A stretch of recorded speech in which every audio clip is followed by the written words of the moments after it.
हरे कृष्ण ग्रंथराज श्रीमद्-भागवतम की जय। श्रील प्रभुपाद की जय। Śrīmad-Bhāgavatam in story form, chapter 88. The gopis sing of Krishna as he wanders in the forest. Canto 10. The gopis were not satisfied by their association with Krishna at night during the Rasa dance. Thus, when Krishna would go to the forest during the day, the herds of the gopis would run after him so that they could enjoy his association through strong feelings of separation. At these times, the gopis would sing about Krishna as follows.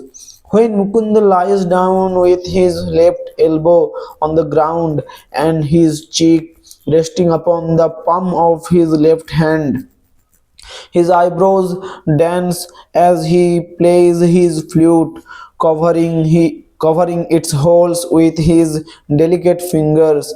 The wives of the demigods, whose husbands had stopped their airplanes in the sky so that they could listen to the sound of Krishna's flute, become ashamed of their own musical ability and embarrassed to find that their minds are yielding to the pursuit of lusty desires.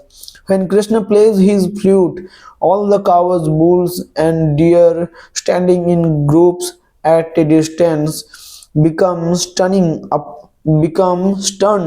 upon hearing the sound, and so they stop chewing the grass. While leaving their food in their mouths, they cock their ears to better listen so that they appear like statues or figures in a picture.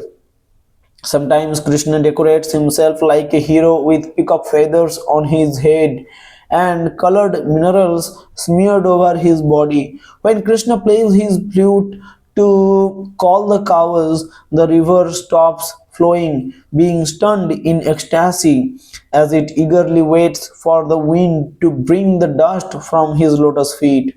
While calling the cows that had wandered off to the hills, or while strolling on the shore of the Yamuna, when Krishna plays his flute, the trees whose branches are bent low, being full of fruit and flowers, seem to offer their obeisances unto him. Being maddened by the aroma of the tulasi flowers in his garland, swarms of bees follow Krishna, who would then play his flute in appreciation of their humming song.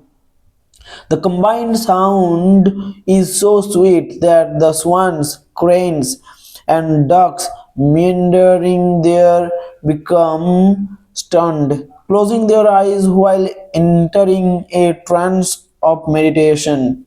While enjoying himself along with Balarama on the slopes of the hills, Krishna would enliven everyone with the sound of his flute. At this time, the clouds would thunder gently in accompaniment, and instead of showering water, they would rain flowers and shade the Lord like an umbrella.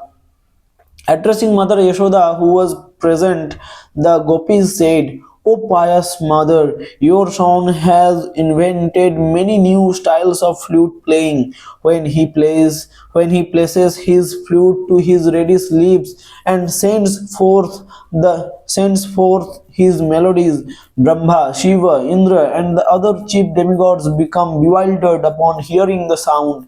Although they are the greatest of learned authorities, they cannot comprehend the greatness of Krishna's music, and so they bow their heads to listen more attentively. While calling the 108 groups of cows divided according to their colors to return home in the evening, Krishna would call out their names while fingering a string of 108 jewel beads. As Krishna returns home, his hand resting on the shoulder of a friend as he plays his flute, the exalted demigods like Lord Brahma and Lord Shiva come and stand by the side of the path to offer their evening prayers. Mother Yashoda and the gopis were very anxiously awaiting Krishna's return from the pasturing grounds. When he finally returned, moving with the grace of a regal elephant. Krishna respectfully greeted his well-wishing devotees. Hare Krishna.